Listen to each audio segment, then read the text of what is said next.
बिस्मिल्लाहिर्रहमानिर्रहीम। अस्सलाम वालेकुम। एक्सप्रेस स्पोर्ट्स पेज में मिर्ज़ा इकबाल बेग एक्सप्रेस न्यूज़ के नाजरीन को खुशामदीद कहता है।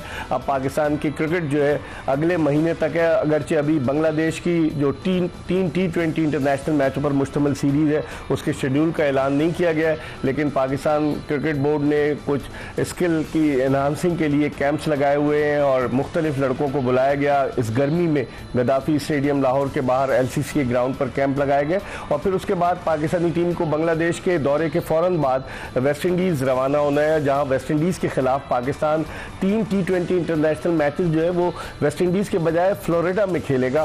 फोर्ट लॉडरडेल, जिसको लॉडर हिल भी कहा जाता है, वहां पर 3 T20 मैचेस हैं। अभी ये कहा जा रहा है कि शायद जो 3 वनडे हैं उनको कम करके 2 मज़ीद T20 इंटरनेशनल मैचेस का इजाफा किया जाए, ताकि पाकिस्तानी क्रिकेट टीम जो सितंबर में एशिया कप एक्सपेक्टेड है, अभी तक कोई कंफर्म नहीं है, ताकि उसके लिए उसको तैयारी का मौका मिल सके। बहुत सारी चीज़ें पाकिस्तान क्रिकेट बोर्ड ने माइक हैसन के साथ जो मुआहदा किया है, 2 साल का मुआहदा।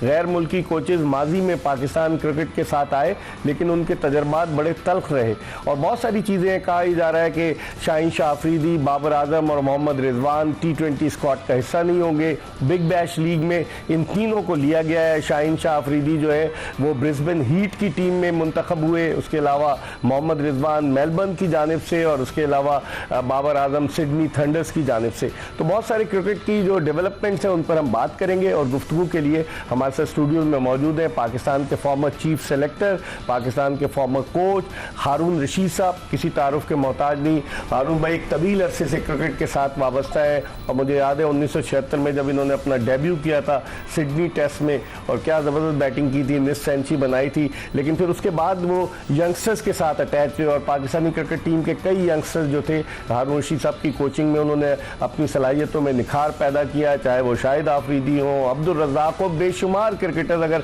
उनके नाम गिनवाना शुरू करें तो एक तवील फहरिस्त है। तो हम हारून रशीद साहब से बात करेंगे, लेकिन इससे पहले कि इनसे गुफ्तगू के सिलसिले का आगाज़ करें, एक क्रिकेट के हवाले से पैकेज आपको दिखाते हैं।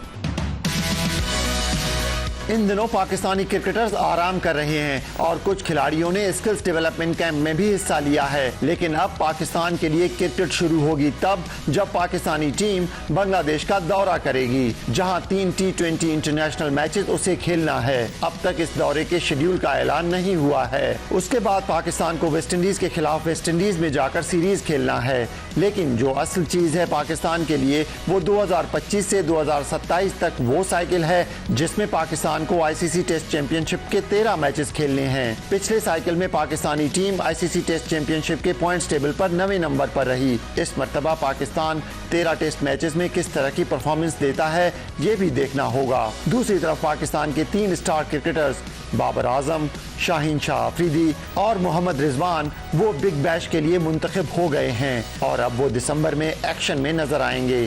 लेकिन सवाल ये पैदा होता है कि क्या बांग्लादेश और वेस्ट इंडीज के दौरे के लिए इन तीनों को मुंतखब किया जाता है, क्योंकि आइंदा बरस फरवरी में T20 वर्ल्ड कप जो भारत और श्रीलंका में शेड्यूल है। बहुत सारी चीजें पाकिस्तान क्रिकेट में। फिर डोमेस्टिक क्रिकेट के मयार को कैसे बेहतर बनाया जाता है। पाकिस्तान क्रिकेट बोर्ड ने कमेटी भी बनाई कि वो डोमेस्टिक क्रिकेट की इस्लाहात पर गौर करें, लेकिन अभी तक उस हवाले से कोई पेशरफ्त नहीं हुई है। आइंदा आने वाले दिनों में यकीनन एक बड़ा चैलेंज होगा पाकिस्तान क्रिकेट बोर्ड के लिए कि वो डोमेस्टिक क्रिकेट के मामलात को बेहतर करें, जिसमें ग्रास रूट लेवल पर क्रिकेट शामिल है।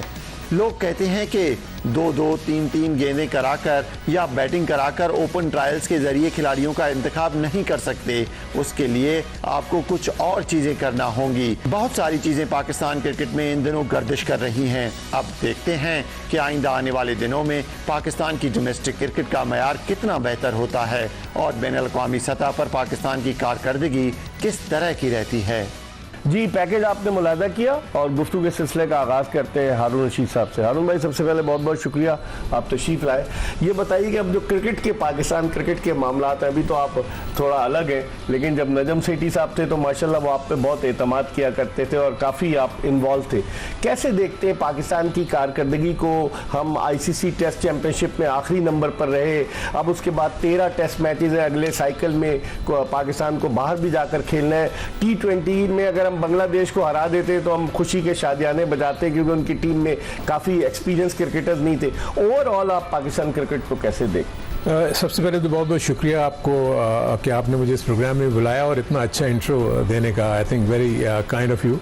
लेकिन मैं ये ज़रूर कहूँगा कि पाकिस्तानी क्रिकेट जिस अंदाज में अभी चल रही है, बड़ा अफसोस से मुझे कहना पड़ रहा है कि उस लेवल के ऊपर जो हम जहाँ हम समझते हैं कि पाकिस्तान टीम को होना चाहिए ये वो होगी, वो मुझे नज़र नहीं आ रहा है। फ्रैंकली स्पीकिंग मुझे खुदा न खास्ता किसी के साथ कोई ऐसा बैड नहीं है कि मैं वो कहूँ। मैं आपको फैक्चुअल पोजीशन बताने की कोशिश करता हूँ कि जब मैं रहता भी था पीसीबी में तो मैं कोशिश यही करता था कि फैक्चुअल चीज़ें जो हैं अपने हायर अप्स को बताऊँ। बदकिस्मती ये है कि इस वक्त जो मैं देख रहा हूँ जिस अंदाज में क्रिकेट चल रही है, और ख़ास तौर पर जब वो नया कॉन्स्टिट्यूशन आया था, इफ़ यू रिमेंबर, पिछले रिजीम में उसने क्रिकेट की टीमों को बहुत कम कर दिया था। बावजूद इसके कि हम जो प्रोग्राम लेके गए थे उस वक्त मैं उसका हिस्सा था पाकिस्तान क्रिकेट बोर्ड का, तो वो प्रोग्राम जो है वो हमारा नहीं माना गया, जिसकी वजह से ये हुआ कि टीमों को कम कर दिया गया बगैर सोचे हुए, और वो रजिस्टर ही नहीं हो सकी अंडर दी कंपनीज एक्ट। सो बहुत सारे इश्यूज हुए, जिसके बाद वो जो 5 साल का जो अरसा था ना, उसने पाकिस्तान की क्रिकेट को बहुत डेंट दिया, जिसकी वजह से आप देख रहे हैं कि निचले लेवल के ऊपर क्रिकेट आपकी बिल्कुल ख़त्म हो गई है। आप एसोसिएशंस का रोल देख रहे हैं कि बिल्कुल ज़ीरो हो गया है, चाहे वो डिस्ट्रिक्ट क्रिकेट एसोसिएशंस हो, चाहे वो रीजनल क्रिकेट एसोसिएशंस हो। सो मेरे अपने नज़दीक मैं ये देखता हूँ कि जो मेरा तजुर्बा है वो ये बताता है कि जो लोग भी गवर्निंग बोर्ड का हिस्सा होते हैं वो कोशिश ये करते हैं कि उनकी जो प्रॉब्लम्स हैं या जो उनके हैं सिलसिले वो ठीक हो जाएं, बाकी क्रिकेट जैसी भी चलती रहे, जिसका मुझे अफसोस और दुख होता है। अब आ जाएं अब जो करंट सिचुएशन है, देखिए बांग्लादेश इस वक्त 9 या 10 नंबर पे है, पाकिस्तान इस वक्त 8 या 7 नंबर पे है। सो 2 बॉटम की टीमों का मुकाबला हो रहा था, तो इसमें जीतने के ऊपर हमें बहुत ज़्यादा खुशी नहीं होनी चाहिए। हमें ये देखना चाहिए कि आज से 1 साल के बाद जो हमारे बड़े इवेंट्स आने वाले हैं उसकी तैयारी कैसे होगी। आई थिंक आपके पास 15 से 20 से 25 प्लेयर्स का पूल है जिसके इर्द गिर्द आप घूम रहे हैं। आप सारे का सारा फोकस आपने उन्हीं पे किया हुआ है। आप मुझे बता देंगे पिछले 2 से 3 सालों में कौन से नए प्लेयर्स ऊपर आए उभर के। आप हसन नवाज की बात करते हैं, हसन नवाज अंडर 19 के सेटअप से निकल के ऊपर आया।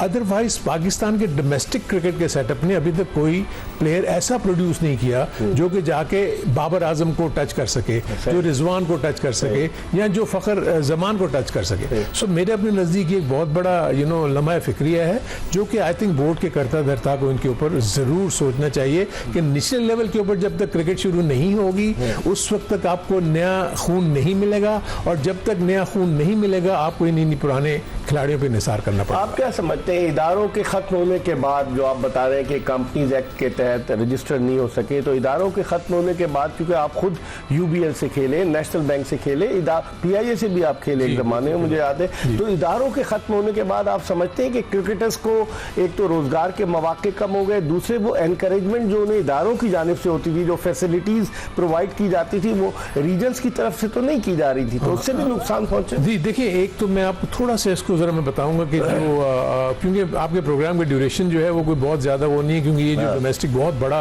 सब्जेक्ट है, इसको बड़ा समझने की ज़रूरत है।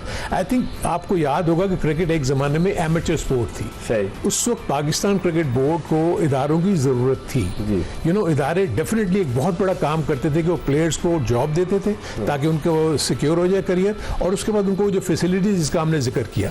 लेकिन जब आप आगे जाके चलते हैं, जब क्रिकेट प्रोफेशनल हो जाती है, जब क्रिकेट बोर्ड अमीर होना शुरू हो जाता है, तो उसके बाद इतना पैसा आ जाता है कि अपने डोमेस्टिक क्रिकेट को अपने ओन पे चला सकता है, या चलाने की कोशिश कर रहा है, जो अब तक हम देख रहे हैं। इदारों का रोल क्या हुआ कि उन्होंने इदारों में जॉब्स दे दी, और उसके बाद सिर्फ पार्टिसिपेट करते हैं आपके टूर्नामेंट्स में। एक टूर्नामेंट, ठीक है, 2 से 3 महीने की एक्टिविटी के बाद इदारों का रोल 9 महीने तक कुछ नहीं होता। वेयर एज मेरे अपने नजदीक ये इनहेंस होना चाहिए। वो फैसिलिटीज जो है ना, वो जो जूनियर लेवल की क्रिकेट है, जो कि एसोसिएशंस की है, उनको टेकअप करना चाहिए, तब जाके वो निचले लेवल की क्रिकेट। क्योंकि देखिए कता कलामी आरुण भाई, इदारों को तो रिप्रेजेंटेशन तो मिली पाकिस्तान के बोर्ड ऑफ गवर्नर्स जी, एग्जैक्टली मिली, लेकिन देखें वहां पर कोई भी पॉलिसी मेकिंग का काम नहीं करता। वहां पर कोई भी क्रिकेट को इन डेप्थ स्टडी करके उसमें क्या आगे करना है वो नहीं करता। देखिए अभी तक क्या आ रहा है, आप पैरेलल चल रहे हैं। आपका एक क्रिकेट बोर्ड पूरी क्रिकेट चला रहा है, आपकी क्लब क्रिकेट भी वही चला रहा है, आपकी डिस्ट्रिक्ट क्रिकेट, हर तरह। मतलब फिर ये जो आपके आर्म्स हैं, जिसमें ये इदारे आते हैं, जिसमें ये एसोसिएशंस आती हैं, तो इनका क्या फायदा? इनके पूरे कॉन्स्टिट्यूशंस बने हुए हैं, there are model constitutions available, जिसमें अगराज और मकासद क्या इन्होंने करना है, क्या नहीं करना है, ये उन्होंने करना है, लेकिन वो सारा काम पीसीबी कर रहा है। सो आप गद्दाफी स्टेडियम से बैठ के 106 क्रिकेट एसोसिएशंस को नहीं चला सकते। आपको एम्पावर करना पड़ेगा पड़ेगा। हम पिछले 35 सालों से हम यही कर रहे हैं। सो आई थिंक हमें नई सोच के साथ आना पड़ेगा। उनमें अगर कोई प्रॉब्लम्स हैं, एसोसिएशन में अगर गवर्नेंस की प्रॉब्लम है, कोई ऐसे, उनको बीफ अप करना चाहिए पाकिस्तान क्रिकेट बोर्ड को, उनको अच्छे लोग देके, ताकि उनकी एसोसिएशंस को, डिस्ट्रिक्ट क्रिकेट एसोसिएशंस को वो उसी लेवल पे चलाएं और फंड्स जो हैं एसोसिएशंस के हवाले करें, ताकि वो अपने ओन पे अपने कैलेंडर्स बनाएं। क्लब क्रिकेट, आपको याद होगा जब आप हमें देखते थे क्लब क्रिकेट में, आप मुझे बताएं कि यहाँ सीनियर लीग होती थी, जूनियर लीग होती थी, कराची के कितने टूर्नामेंट्स होते थे, आप मुझे बताइए अभी क्या हो रहा है? जी, शादाब स्पोर्ट्स से, संगम स्पोर्ट्स से, मुस्लिम जिमखाना से, आपको मैं जितने नाम जितने भी आपके क्लब्स थे, टॉप क्लब्स जिनको दो हिस्सों में बांटा हुआ था, सारी टेस्ट क्रिकेट, हम जब आउट ऑफ फॉर्म होते थे क्लब क्रिकेट में आके अपनी फॉर्म को रीगेन करते थे। आप मुझे बताएं, अभी देख रहे हैं, मैं भी अब कराची में देखता हूं, मुझे क्रिकेट बताएं कितनी हो गई, खत्म हो गई। So this is where the problem lies. देखिए ना, मैं जब अंडर 19 खेला, सो मेरे 300 से 400 क्लब मैचेस मेरे पीछे लगे हुए थे। अब हम ओपन ट्रायल लेके लड़कों को सिलेक्ट करते हैं उनको टीम में। इसमें भी आऊंगा, ये बड़ा इंपॉर्टेंट पॉइंट है कि ओपन ट्रायल से कैसे आप जज करेंगे 3 गेंदें खिला के या 3 गेंदें करवा के। सो इसीलिए तो मुझे ये इशू हो रहा है कि कोई इन डेप्थ स्टडी नहीं कर रहा। देखिए आप कॉस्मेटिक चेंजेस जितनी मर्जी कर लें, वो वक्ती तौर पे हैं, आपके लॉन्ग जो दूर नतायज आप हासिल करना चाहते हैं वो आप नहीं कर सकते।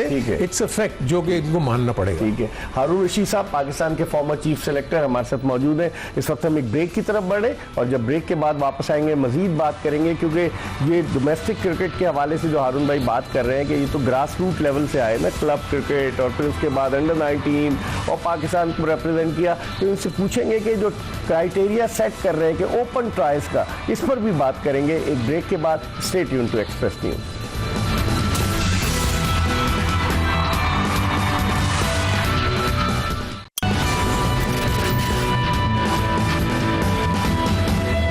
Welcome back after the break. आप देख रहे हैं एक्सप्रेस स्पोर्ट्स पेज और हम बात कर रहे हैं पाकिस्तान क्रिकेट के हवाले से, ग्रास रूट लेवल की क्रिकेट के हवाले से, डोमेस्टिक क्रिकेट के हवाले से। और हमारे साथ स्टूडियो में मौजूद है पाकिस्तान के फॉर्मर चीफ सेलेक्टर हारून रशीद, जो पाकिस्तान की क्रिकेट टीम के मैनेजर भी रह चुके हैं और बड़े ओहदों पर, ये माजी में पाकिस्तान क्रिकेट के बड़े ओहदों पर फायद रहे, इसलिए इनसे ज़्यादा बेहतर कौन बता सकता है। गुफ्तगू के सिलसिले को मजीद आगे की तरफ बढ़ाते हैं। जिस तरह ट्रायल्स की बात की आन भाई, ये क्या मामला है कि 2-2, 3-3 गेंदें और हज़ारों बच्चे आ जाते हैं ट्रायल में। ओपन ट्रायल के मामले को आप किस निगाह से? नहीं, आई थिंक ये बिल्कुल भी ठीक नहीं है। हमने इसीलिए, अगर आपको मैं थोड़ा सा पीछे लेके जाऊंगा, जब लास्ट टाइम जब नजम सेठी के दौर में थोड़ी देर के लिए आए थे, तो हमने कोशिश ये की थी कि ये ओपन ट्रायल्स लेने के बाद कम से कम 4 टीमें वहां बना दी जाएं। वो 4 टीमें आपस में कंपीट करें और उसके बाद जो प्लेयर्स अच्छे वहां परफॉर्म करें उनको लेके आए। अब होता क्या है कि सिलेक्टर भी पीसीबी बेचता है। आप मुझे बताएं कि अगर मैं कराची का रहने वाला हूं और बहावलपुर के लिए मुझे अगर वो सिलेक्शन के लिए भेजते हैं, मुझे वहां के प्लेयर्स के बारे में क्या पता होगा?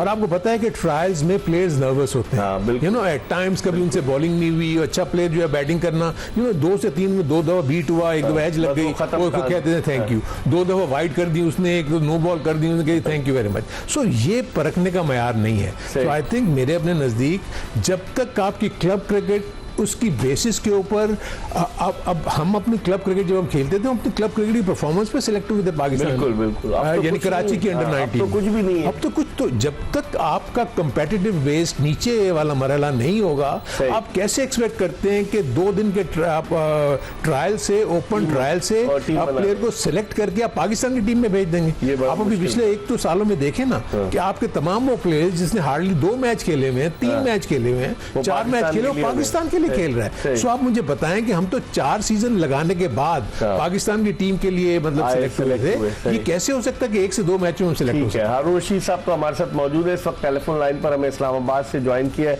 सीनियर स्पोर्ट्स जर्नलिस्ट अब्दुल मोई शाह ने, जो डी न्यूज से वाबस्ता है और बड़े अरसे से क्रिकेट भी कवर कर रहे हैं, दीगर खेल कवर कर रहे हैं। इनसे बात करते हैं। अस्सलाम वालेकुम शाह साहब। अस्सलामुअलैकुम जी, मिर्जा साहब खैरियत से हैं? मैं बिल्कुल ठीक हूँ। हारून रशीद साहब मेरे साथ मौजूद हैं। शाह साहब माशाल्लाह, उनको सलाम दीजिएगा जी। इस्लाम। अच्छा शाह साहब, ये बताइए, अभी तो हम डोमेस्टिक की बात कर रहे हैं, लेकिन मैं आपके तजुर्बे की रोशनी में पूछना चाहता हूँ कि पाकिस्तान में गैर मुल्की कोचेस का तजुर्बा बड़ा तल्ख रहा है। आप शुरू करें रिचर्ड पाइबस से, कि रिचर्ड पाइबस आए, फिर जेफरी लॉसन आए, फिर उसके अलावा डेव वॉटमोर आए, फिर बॉब वुलमर आए, बेशुमार कोचेस, फिर मिकी आर्थर आए, ग्रांट ब्रैडबर्न आए, फिर आपके गैरी कर्स्टन आए, उसके अलावा जेसन गिलेस्पी आए, अब अगला इजाफा जो है माइक हेसन का है।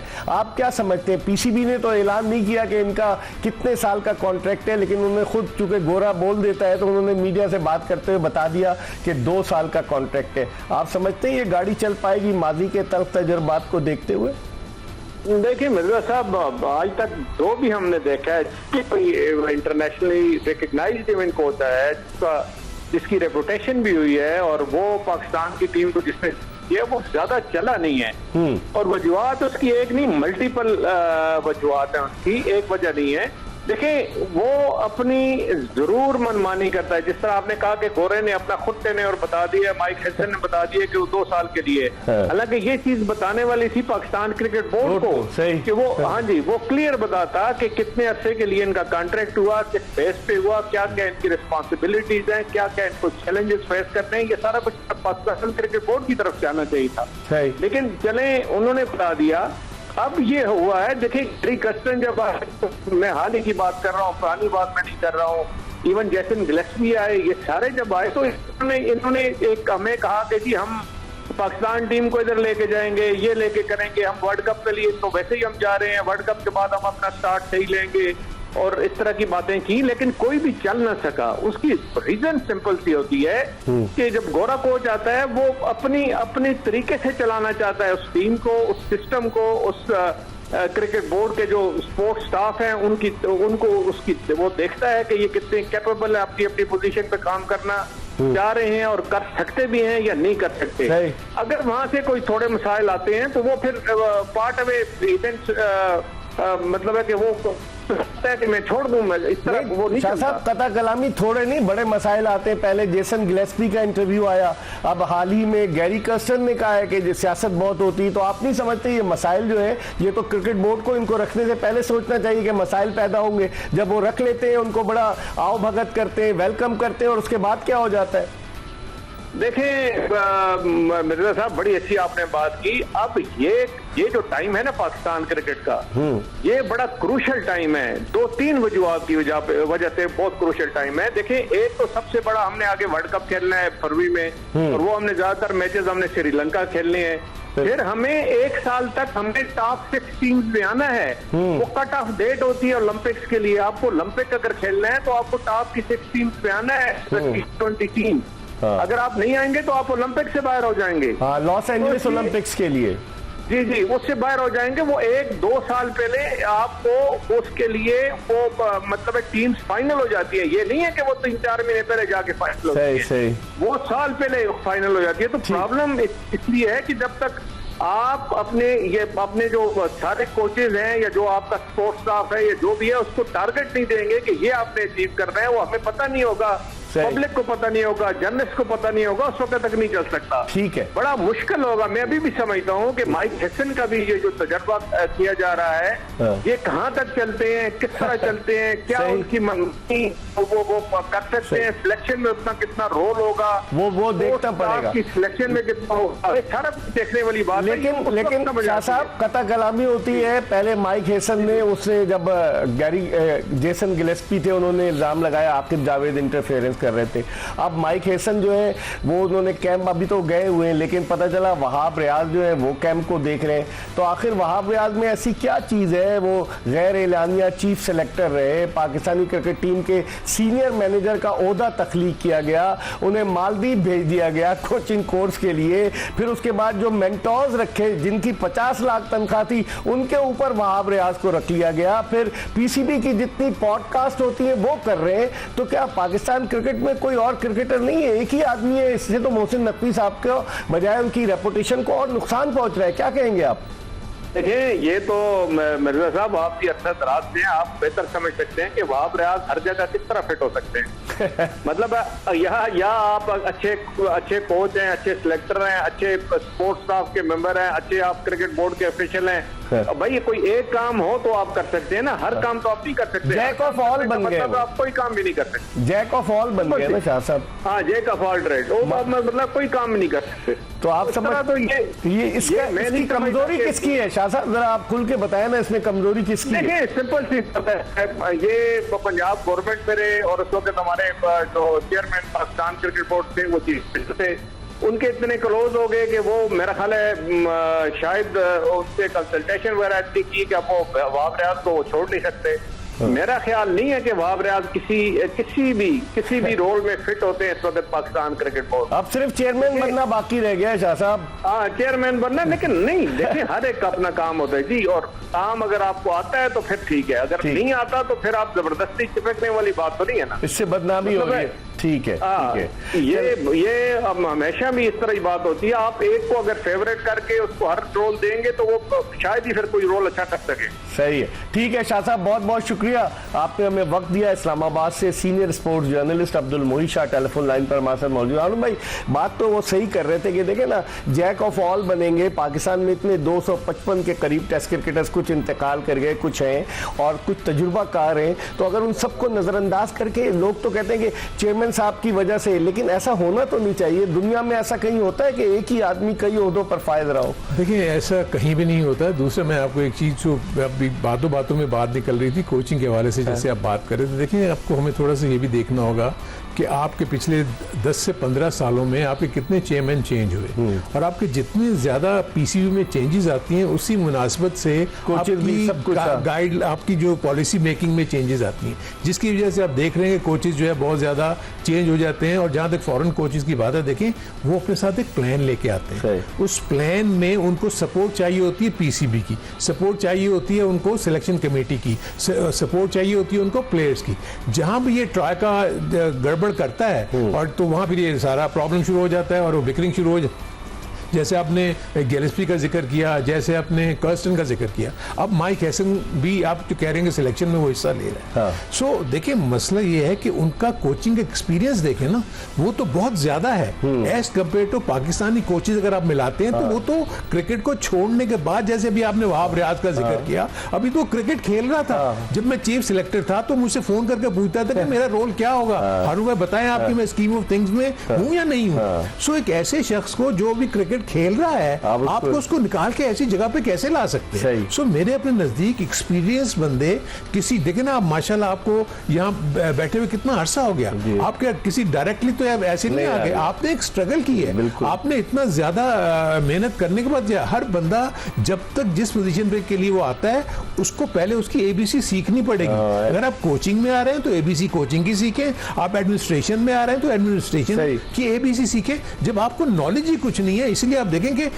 जो एक्सपीरियंस का कॉलम होता है आपकी सीवी में, जब आपकी जॉब एप्लीकेशन आप देते हैं उसमें एक्सपीरियंस आपको बताया जाता है। इनका जो आप लिखेंगे तो बॉब वुडवर्ड का जब मैंने सीवी देखा तो उसका एक्सपीरियंस इतना था कि 25 साल तो कोचिंग कर रहा था, उसके बाद उसको किसी टॉप कंट्री की जॉब मिली। यहाँ तो बगैर जॉब किए हुए, बगैर आपने तजुर्बे किए हुए, and then you talked about this course.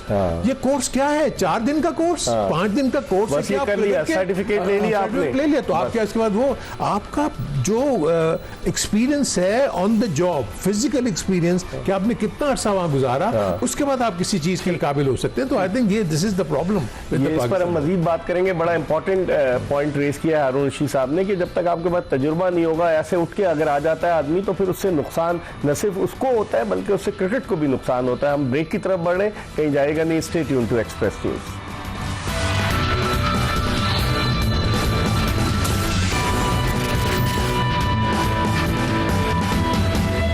Break के बाद पाकिस्तान के साबिक चीफ सिलेक्टर, पाकिस्तान के साबिक टेस्ट क्रिकेटर हारून रशीद के साथ शो में एक मरतबा फिर आपको खुशामदीद कहते हैं। ब्रेक पर जाने से कबल अब्दुल मोही शाह सीनियर स्पोर्ट्स जर्नलिस्ट हमारे साथ टेलीफोन लाइन पर मौजूद थे, और फिर जो हमने कोचिंग के हवाले से बात की तो हारून रशीद साहब का भी इनपुट लिया। अब हारून भाई, तरीक़ाकार क्या होना चाहिए? लेकिन बाद लोग तो ये कहते हैं कि पाकिस्तान क्रिकेट बोर्ड का ये वतीरा है कि बंदा पहले सेलेक्ट कर लेते हैं, इश्तिहार बाद में दिया जाता है। आप इससे किस हद तक? इसमें मैं ये फील करता हूँ कि कोई गलत बात नहीं कर रहे जो भी ये कर रहे हैं, क्योंकि अमूमन होता यही है, आप पहले जो भी आपका कैंडिडेट आपके जहन में होता है ना, आप उसके साथ बातचीत कर लेते हैं, फिर आप उसकी काबिलियत को देखते हैं, उसके एक्सपीरियंस को देखते हैं, फिर उसके मुताबिक आप जॉब ऐड बनाते हैं। उसके बाद वो फिर जो है वो आप तो फिर बाकी जो बेवकूफ हैं जो आप इश्तिहार को देख के अप्लाई करते हैं, वो अप्लाई करते हैं डेफिनेटली। देखें फॉरेनर्स तो करते ही करते हैं, लेकिन मेरे अपने नजदीक क्योंकि जो भी जॉब की जो रिक्वायरमेंट है उसमें कोई पाकिस्तानी पूरा नहीं उतरता। सही सही, अच्छा। इसलिए कई जगह यस एग्जैक्टली देखे ना, उसमें सबसे तजुर्बा जहां है वहां क्वालिफिकेशन जीरो। अभी एक रीसेंट एड जो हुआ था उसमें तो एजुकेशन का कॉलम ही छोड़ रहे हैं। मुझे पता है, दिस इज वेयर ये चीजें होती हैं, लेकिन आई थिंक हमें किसी को रिडिक्यूल करने की कोई जरूरत नहीं है। ठीक है, इस वक्त मकसद ये है कि पाकिस्तान क्रिकेट को बेहतर कैसे करना है। मेन आपका जो एम्फेसिस है वो ये होना चाहिए। अब मैं देख रहा हूं कि इन्होंने ये एकेडमीज का कॉन्सेप्ट ला रहे हैं। देखें ये पैरेलल सेटअप है। मुझे सिर्फ ये है कि आई होप कि जिन भी प्लेयर्स को ये बुला के एकेडमीज में ट्रेनिंग देंगे, देखें ये जून है, आपका सीजन शुरू होता है सितंबर अक्टूबर में। अगर ये 2 महीने की एकेडमी आप अभी लगा देंगे तो टूर्नामेंट से पहले क्या होगा, लड़के एग्जॉस्ट हो जाएंगे।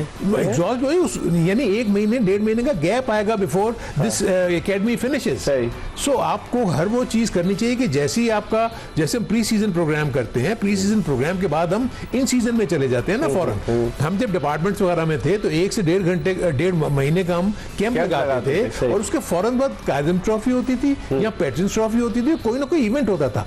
कंटिन्यूटी रहती थी। अब ये है कि अगर आप 2 महीने की एकेडमी लगा के 1 महीने का गैप दे देंगे तो प्लेयर्स की जो मेहनत है वो सारी वो कहां चली जाएगी। And then second most important question, क्या वो प्लेयर जो एकेडमी अटेंड करेंगे क्या वो फर्स्ट क्लास खेलेंगे?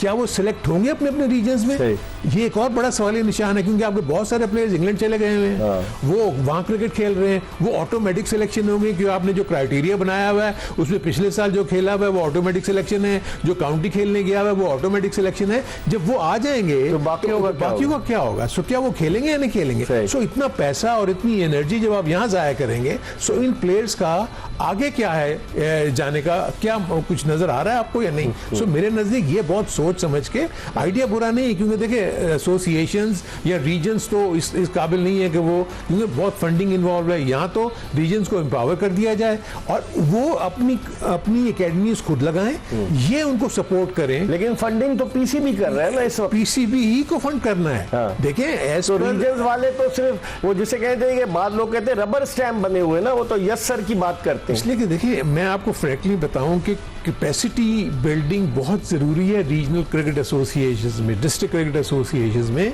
3 बंदे आपकी क्रिकेट को कैसे चला सकते हैं? President, secretary and treasurer. आप मुझे बताएं 3, यू नीड ऑपरेशनल टीम्स जिसमें आपकी क्रिकेट की अलग होनी चाहिए, आपकी एडमिनिस्ट्रेशन की अलग होनी चाहिए, एचआर अलग, आपका पूरा एक सेटअप है। दुनिया भर में आपकी जो आर्म्स हैं, जैसे काउंटीज हैं, ये जैसे अपना पूरा सेटअप है, वो अपने काम सारे खुद करते हैं, अपने कैलेंडर में खुद बनाते हैं। यहाँ सब पीसीबी के मोहताज। सही कह रहे हैं। तो इसलिए पीसीबी को अपने ऊपर ये ओनस लेने के बजाय नीचे एम्पावर करना चाहिए इनको, ताकि अब देखें ना अब क्या होता है, हम पीसीबी को ही क्रिटिसाइज करते हैं ना, जब आप इनके हवाले करेंगे तो फिर लोगों की नजरें इनकी अकाउंटेबिलिटी शुरू होगी। भाई आपको हमने ये दिया था, आप एज पर कॉन्स्टिट्यूशन ये चीज आपने करनी थी, आपने नहीं किया, आप उनको पेनलाइज करें और जो अच्छे रीजन हैं जो काम कर रहे हैं उनको आप ऊपर लेके आए। इस पर हम मजीद बात करेंगे। हम प्रोग्राम के आखिरी ब्रेक की तरफ बढ़ रहे हैं। पाकिस्तान के former chief selector test cricketer Haroon Rashid हमारे साथ मौजूद है। ब्रेक के बाद जल्दी हारून रशीद साहब के साथ दोबारा आपको ज्वाइन करेंगे, हमारा इंतजार कीजिएगा।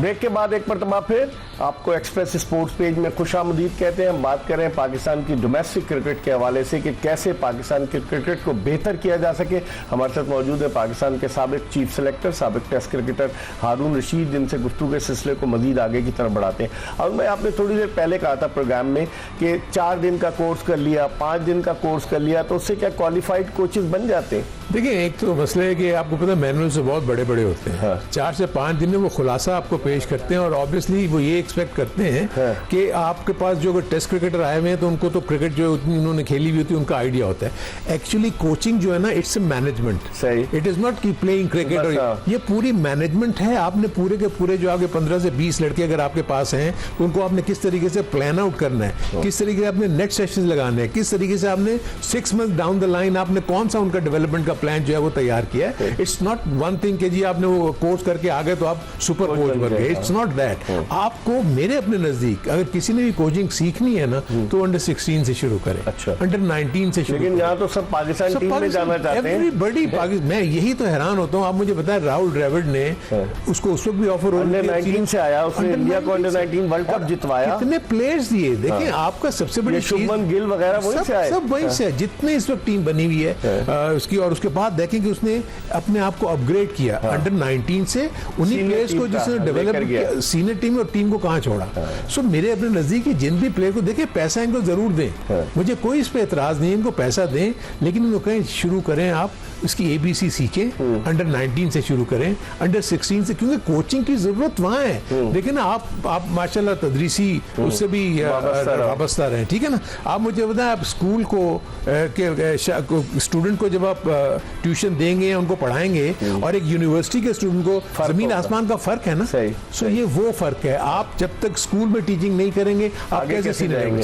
तो ये सोचने चाहिए ना ये फैक्टर्स। लेकिन लोग ये कह रहे हैं आनंद भाई, क्योंकि पाकिस्तान क्रिकेट बोर्ड को ब्यूरोक्रेट चला रहे हैं, क्योंकि क्रिकेटर्स कम है अगर देखा जाए, क्योंकि मोहसिन नकवी साहब के ट्रस्टेड लोग आए हुए हैं, CEO उनका आया हुआ है, विमेन विंग की वो है, बहुत सारे लोग। तो आप समझते हैं ब्यूरोक्रेट्स बेहतर अंदाज से क्रिकेट चला सकते हैं? देखिए, मैनेजमेंट के पॉइंट ऑफ व्यू से तो मैं समझ सकता हूँ, क्योंकि उनका काम ही यही है। देखिए, एक तो ब्यूरोक्रेटिक अप्रोच आपको पता ही बिल्कुल डिफरेंट होती है। वो कहते हैं जो मैंने कह दिया बस वो होना है। It's not that. I mean cricket is entirely different ball game all together. देखिए, मेरा ना कभी मोहसिन नकवी साहब से कोई इंटरेक्शन हुआ, ना मेरा कभी इनके जो ब्यूरोक्रेट्स हैं, सो मुझे नहीं पता कि क्रिकेट की नो हाउ का लेवल क्या है।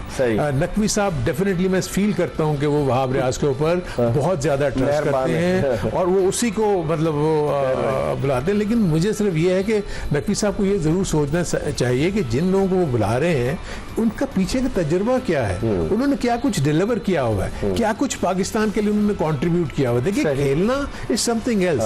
जब आप खेल जोड़ के जब आप मैनेजमेंट में आ जाते हैं ना, वहां आप उस शोबे में आपने क्या क्या किया हुआ है। अगर वहां तो उन्होंने अच्छा काम किया हुआ है तो मैं तो उससे ज्यादा खुश नहीं हूँ क्या और ज्यादा आप उनको अपने साथ लेकर आए और अपने साथ उनको रखें। सो आई थिंक उनके पास टाइम नहीं है मेरे अपने नजदीक। नकवी साहब इतने बिजी हैं, क्रिकेटर्स भी गिला करते हैं कि वक्त नहीं है उनके मेरे अपने नजदीक तो यही लगता है। अदरवाइज मैं और देन मुझे नहीं पता कि नकवी साहब की अपनी क्रिकेट के बारे में नो हाउ क्या है क्या नहीं है। सो इसके बारे में मैं इसलिए कोई मैं कमेंट कर नहीं सकता। लेकिन पाकिस्तान में तो ये होता है ना आनंद भाई के पाकिस्तान में पॉलिटिकल इन्फ्लुएंस ज्यादा होता है। पाकिस्तान में अगर आप देखें मेरिट पे चेयरमैन जो आते हैं, मोस्टली चेयरमैन पॉलिटिकल कनेक्शंस की वजह से आए हैं। चाहे वो आप ज़का अशरफ को देख लें, एजाज भट्ट को देख लें, नजम सेठी साहब को देख लें, नकवी साहब, जो हर एक का कोई ना कोई कनेक्शन होता है। इससे फायदा होता है नुकसान? नहीं, देखिए ये तो क्योंकि देखिए पाकिस्तान क्रिकेट बोर्ड का कॉन्स्टिट्यूशन ही ऐसा है, क्योंकि आपका प्राइम मिनिस्टर आपका पेट्रन है, उसने दो नॉमिनेशन करने हैं, जिनमें से एक ने जो है वो चेयरमैन बनना है। जो चेयरमैन बनता है उसको फुल टाइम होना चाहिए, ठीक है ना।